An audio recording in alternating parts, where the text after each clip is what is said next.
आएगा वहाँ से आवाज लाइव आना चाहिए ना। न्यूज बनेगा बिहार में, समझे? लाइव को दियो एकदम सही है एकदम। बैठिए बैठिए। मार्क्स उतर गया।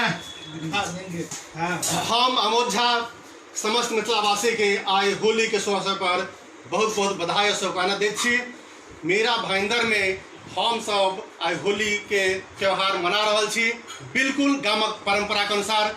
हमरा संग में छथि डॉक्टर मोहन झा, पंकज पाठक, गुलाब झा, राम विनोद पांडे जी, गिरीश राय, मोद नारायण झा, ब्रह्मदेव झा और बीरू झा, अखिलेश ठाकुर और राम सहनी। सब गोटा हम सब मिलकर पिछला 4 साल से बिल्कुल गामक अंदाज में होली मुंबई में खेलाइत छी, मीरा रोड में खेलाइत छी। सुनू एकटा गीत पंकज पाठक जी सुना रहल छथि, सुनू। बम भोला हो लाल बम भोला बाबा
पार्वती के